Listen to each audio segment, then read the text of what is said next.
हर्षराज हत्याकांड एनडीए की सरकार में कहा यह जा रहा है कि जंगल राज का नाम लेकर डर दिखा करके एनडीए के नेता कब तक बातों को बनाते रहेंगे। अब खुलेआम हत्याएं हो रही है, यहाँ एनडीए की सरकार है उसको लेकर। तेजस्वी यादव भी कह दिए कि जंगल राज में तो ये लोग आरोप लगाते थे और यहाँ अभी हो रहा है ये सभी काम। छपरा में भी एक कांड हुआ, उसके बाद और भी कहीं जगहों पर देखेंगे तो कई जगहों पर ऐसे कांड हो रहे हैं। तो अभी हमारे साथ हैं बीजेपी के प्रदेश प्रवक्ता सुमित शशांक जी। उनसे अभी हम बातचीत करते हैं। क्या कहिएगा जिस प्रकार से खुलेआम ज्ञान के मंदिर में और काफ़ी प्रतिष्ठित विश्वविद्यालय में खुलेआम जो इकट्ठा होकर दर्जनों से अधिक लोग हत्या कर दे रहे हैं, तो ये आप लोगों के ऊपर कुछ बनता है जिम्मेदारी की नहीं? लेकिन निश्चित रूप से तुलनात्मक अध्ययन करने की आवश्यकता है। ये राजद के कार्यकाल में संगठित अपराधकर्ता जो हैं वो किस प्रकार से प्रसरे पा रहे थे। आज ये जो घटना है ना, ये आपसी द्वेष की घटना है, संगठित अपराध नहीं है। लेकिन भर से ज्यादा लोग एकजुट हो गए थे, इस संगठन ने ना हुआ। वही बता रहा हूँ, पूरी बात सुनेंगे आपको समझ में आ जाएगा। बिहार पुलिस इतनी सक्षम है, खास करके एनडीए की सरकार में बिहार पुलिस के हाथ जो है ना, जो राजद के कार्यकाल में बंधे हुए रहते थे, खास करके एक विशेष प्रकार के लोगों के लिए, तो आज वो काल नहीं है। ये गुंडा राज नहीं चल रहा है। जिन लोगों ने गुंडा राज चलाया वो लोग आरोप नहीं लगाए। आज कानून का शासन है, आज सुशासन का शासन है।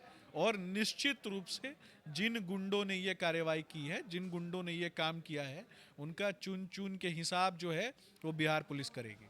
सुशासन के सरकार में आज तक ऐसे यूनिवर्सिटी में पटक के एकदम मार देना, ये मतलब कुछ उटपुटांग लग रहा है। देखिए, लग तो रहा है, लेकिन ये भी देखना है ना कि जिस छात्र की मृत्यु हुई वो छात्र किस पार्टी के साथ छात्र इकाई से जुड़े थे।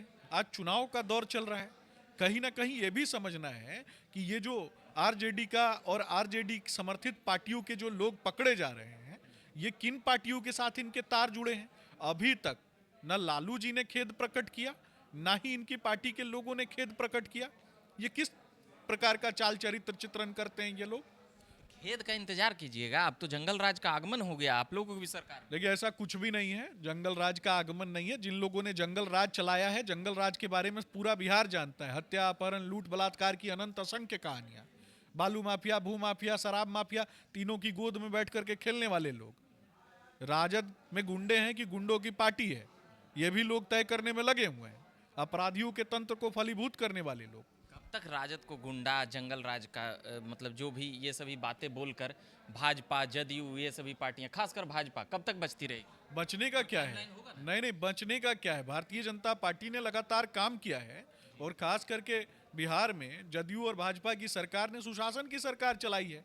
अपराधी कहाँ चले गए? जंगल राज को चलाने वाले जो अपराधी हैं, जो बड़े बड़े बाहुबली हैं, ये कहाँ चले गए? अपराधी तो सर चढ़ के बोल रहे हैं, छपरा का लोकसभा भूल गए। छपरा का लोकसभा भूले नहीं है, लेकिन कौन से लोग किस पार्टी, खास करके जितने अपराधी पकड़े जाते हैं। तो यानी कि कहने का मतलब हुआ कि राजद के लोग आप लोगों से कंट्रोल नहीं होगा, अब यहाँ कोई दूसरा लोग लाना होगा। भाजपा से अब यहाँ कुछ नहीं होगा, राजद के लोग जो चाहेंगे वो होगा। सरकार आप लोगों के हाथ में। देखिए, आप चीज़ों को घुमा के प्रस्तुत कर रहे हैं। पूरी बिहार की जनता जानती है इस बात को कि इस तरीके से घुमा के प्रस्तुत करने से नहीं होता है। चीज़ें होती हैं सुशासन और कानूनी प्रक्रिया के अनुसार से। गुंडों की सरकार नहीं चल रही है, कानून का राज। राजद के लोग आप लोगों से नहीं पकड़े जाएंगे, नहीं कंट्रोल नहीं होंगे, ये प्रश्न ये है। अरे, पुलिस पकड़ती है ना, भाजपा के लोग थोड़े चले जाते हैं किसी को पकड़ने के लिए। पुलिस पकड़ती है और पुलिस कार्रवाई कर रही है। निश्चित रूप से पहले क्या था? पहले नरसंहार के नरसंहार हो जाते थे, पता ही नहीं चलता था, पुलिस पकड़ने ही नहीं जाती थी, केस ही नहीं होता था। आज केस होता है ना, पकड़े जाते हैं ना। आज गुंडों को उठा करके जेल में ठूंसने का काम किया जाता है ना। बालू माफिया, शराब माफिया पकड़े जाते हैं ना, तभी तो पता चलता है कि शराब माफिया है, बालू माफिया है, या फिर संगठित अपराध करता है। आज तो पता चलता है ना, लेकिन पहले तो पता ही अभी जो मुख्य आरोपी है वो अभी तक नाम उसका चल रहा है 48 घंटा से ऊपर हो गया। आप इंतजार कीजिए अगले 48 घंटे तक, और 48 घंटे के भीतर मैंने ज़्यादा बोल दिया। आप अगले 48 घंटे तक इंतजार कीजिए। ये जो गुंडा तंत्र चलाने वाले जो लोग हैं, छात्रों का भविष्य खराब करने वाले जो लोग हैं, छात्रों के साथ अन्याय करने वाले जो लोग हैं, युवाओं को जो मारने वाले जो लोग हैं, सभ्य परिवार से आने वाले बच्चों के साथ गलत करने वाले जो लोग हैं, ऐसे लोगों को ठूस ठूस के जेल में भरने का काम बिहार पुलिस करेगी।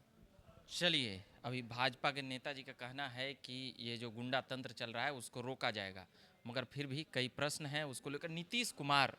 नीतीश कुमार के नेतृत्व में आप लोग काम कर रहे हैं। नीतीश कहा यह जा रहा है, कई लोग पॉलिटिकल एनालिसिस जो करते हैं वो लोग बता रहे हैं कि वो पहले वाला दमखम इन दोनों पार्टियों में नहीं रह गई, जैसे 5 के दौर में शुरुआती 1 टर्म 2 टर्म में रहा था, वो अब नहीं होगा। देखिए, इस तरीके की बातें जो है ना, ये अनैतिक बातें हैं। कहीं ना कहीं दमखम, किस तरीके का दमखम देखना चाहते हैं? बाहुबल देखना चाहते हैं क्या? ये गुंडों की पार्टी चलाने वाले लोग कहीं बैठ करके कुछ भी बकवास कर देते हैं तो वैसा देखना। मतलब अपराधियों को एक डर का माहौल नहीं है, ये अपराधी डरना चाहिए। 4 तारीख तक रुक जाइए, उसके बाद अपराधी किस तरीके से डरेंगे। हमारे यशस्वी नेता आदरणीय डिप्टी सीएम श्री सम्राट चौधरी जी ने कहा है, या तो अपराधियों का गया में पिंडदान होगा, नहीं तो भागेंगे नेपाल। तो ये याद रखेंगे अपराधी। मतलब योगी मॉडल में यहाँ कुछ होगा का? बिल्कुल, जिस मॉडल में चाहिएगा उस मॉडल में होगा। अपराध नहीं होने देंगे, ये वादा है आदरणीय डिप्टी सीएम श्री सम्राट चौधरी जी का। सीएम बनने जा रहे हैं क्या? ये आप अपने तरीके से कुछ भी बोल लीजिए, आप अपने तरीके से कुछ भी बोल लीजिए, कुछ भी सोच लीजिए। मगर मुख्यमंत्री तो नीतीश बाबू न रहेंगे। आप कुछ भी बोल लीजिए, कुछ भी सोच लीजिए। ये सारी चीजें बोल करके आप क्या चाहते हैं? आप इस तरीके की बातें कर रहे हैं। मुझे कोई लिखित में जानकारी थोड़े ना आई है जो मैं आपको बता दूं। मगर सम्राट चौधरी ये दावा कर रहे हैं तो कहीं ना कहीं अब मोर्चा संभालने वाले हैं। डिप्टी सीएम है, डिप्टी सीएम दावा नहीं करेंगे तो हम दावा करेंगे। चलिए, पकड़े जाएंगे निश्चित रूप से। मैं नाराज कहाँ हूँ? निश्चित रूप से अपराध। 48 घंटा बीत गया है, यूनिवर्सिटी में पूरा हजारों छात्र उतरा हुआ था वहाँ। निश्चित रूप से हर्ष जी की मृत्यु के बाद सभी लोग दुखी हैं। मैं भी दुखी हूँ, आक्रोशित भी हूँ। तेजस्वी यादव तो कह रहे हैं कि जंगल राज ले आए उल्टे भाजपा के लोग और जदयू के लोग। वो अपने पिताजी से पूछे जंगल राज किसे कहते हैं। उस दिन थोड़ी सी भी शर्म होती ना तो पढ़ लिख के 9वीं फेल नहीं होते वो। चलिए, अभी रहने देते हैं। बाकी अभी हम बात कर रहे थे सुमित शशांक जी से, जो बीजेपी के प्रदेश के प्रवक्ता हैं, और आप देख रहे हैं झकास भारत। मेरा नाम रविकांत हुआ। धन्यवाद।